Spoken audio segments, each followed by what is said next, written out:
Здравствуйте, друзья! Продолжаем видео о подростках, о том, как протекает подростковый кризис, я уже рассказала, о границах, которые выстраивает подросток и которые нам, взрослым, предстоит принять и выстроить свои новые отношения со своим ребенком, рассказала в предыдущих видео. Сегодня про детей бумерангов, про инфантилизм и о том, что мы тащим с собой во взрослую жизнь из нерешенных проблем подросткового возраста.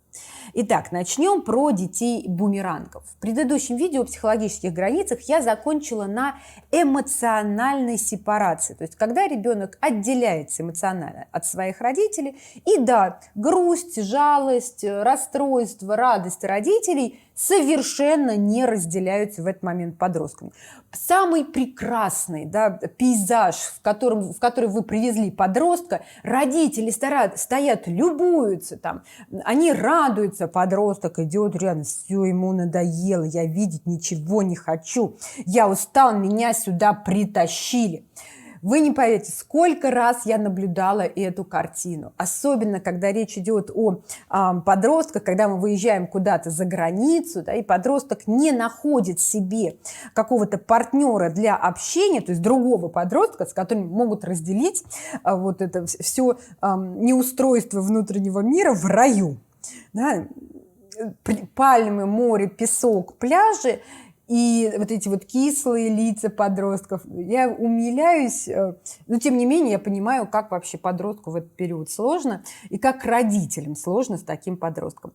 Отнеситесь к этому, сейчас я обращаюсь к родителям, отнеситесь к этому философски. Это период эмоциональной сепарации от родителей. Вы можете испытывать свои эмоции, а я имею право испытывать свои эмоции. И нам нужно взрослым признать право подростка на это. Это абсолютно нормально. Да, ты имеешь право быть несчастливым в этом райском месте. Я понимаю, тебе сейчас что-то грустно. Ты уехал от своих ребят, от своих друзей. Ты, наверное, не очень хотел с нами. Это больше было нам важно, чтобы мы провели это время вместе. Возможно, это последний отпуск, когда мы так проводим, потому что потом ты станешь студентом, потом ты будешь ходить в походы, встречаться с друзьями. Уже такие поездки, наверное, будут для нас недоступны. Да? Сделай, пожалуйста, нам подарок. Это вот нам. Нет, не хочу, не буду, буду сидеть в своем номере, не выходя.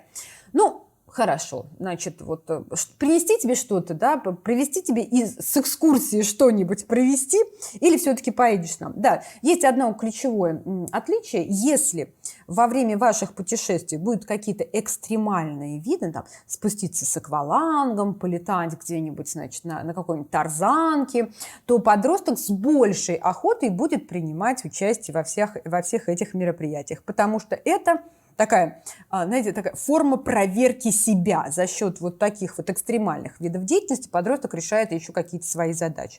Ну да, в общем-то, будьте готовы к тому, что следующие несколько лет ваш ребенок не будет с вами путешествовать или будет делать вот эти вот те самые кислые мины. Но если ваш период эмоциональной сепарации прошел хорошо и легко, то вы потом сможете наслаждаться самостоятельной жизнью своего ребенка. А если это было тяжело, и вы удерживали, вы его привязывали к себе, и ребенок не смог эмоционально от вас сепарироваться, да, он будет с вами дальше путешествовать, да, но еще он превратится в того самого ребенка-бумеранга. Когда после 2-3 месяцев совместной жизни в браке он, например, появляется у вас на пороге для того, чтобы посидеть, поиграть в компьютерные игры и вообще отдохнуть от этой самостоятельной семейной жизни. Или я ухожу к маме. В любой непонятной ситуации. Поссорились, он что-то там сделал не так, да, он как-то не так любит и как-то не так, значит, общается с ребенком. Все, я забрала ребенка, ухожу к маме. Это дети, которые возвращаются к своим родителям для того, чтобы те помогли им пережить какие-то сложные эмоциональные ситуации. И нет, я не говорю сейчас о том, что мы звоним маме, да, и в ситуациях там грусти. Я очень хорошо помню эту ситуацию, когда я позвонила вот в период после родового вот этого вот блюза, да, эмоционального спада, усталости. Я позвонила своей маме и сказала: мам, когда это закончится? Я хотела от своей мамы эмоциональной поддержки, и мама мне ее оказала. Наташенька, никогда, но тебе это начнет нравиться. Да, сейчас ты устала, сейчас у тебя нет сил, сейчас тебе хочется плакать. Внимание, мама сделала эмоциональную пристройку к моему состоянию. Это называется поддержка. Сначала она мне рассказала о тех эмоциях, которые я испытываю, и показала, что это нормально. Это нормально переживать ссоры со своим супругом. Это нормально испытывать да, эпизоды отчаяния, страха, грусти, боли в отношении с любимым человеком, потому что это другой человек. Даже я, твоя мама, да, и вспомни, и у нас с тобой бывали какие-то сложные ситуации, мы через них проходили, это нормально. Не убегать от отношений, а оставаться в этих отношениях и расти внутри этих отношений. Так вот, наша задача мам и пап, наших взрослых людей, растить этих детей, помогать им самостоятельно переживать свои эмоциональные качели, помогать им расти в тех ситуациях, которые они выбрали, а не открывать каждый раз дверь: да, дорогая, проходи. Оставь его. Я давно говорила, что он тебе не ровня. Воспитаем мы ребенка. Что, мы сами не вырастим ребенка? Отец, вырастим ребенка? Вырастим. Ух! И у ваших родителей появляется еще один шанс пережить родительство. А наш ребенок по-прежнему остается маленькой девочкой, да, или маленьким мальчиком. Это же так выгодно. Так что да, у наших родителей есть вторичные выгоды. Как вы понимаете, я уже перешла, я уже рассказываю, да, про детей-бумерангов. Это что же происходит, если кризис и все этапы кризиса подросткового мы не смогли пережить? Период эмоциональной сепарации – это очень важный период, когда мы даем ребенку возможность, подростку уже практически взрослому человеку, осознать, что он может испытывать свои эмоции, независимо от того, как мы на эти эмоции реагируем. Это очень важная часть.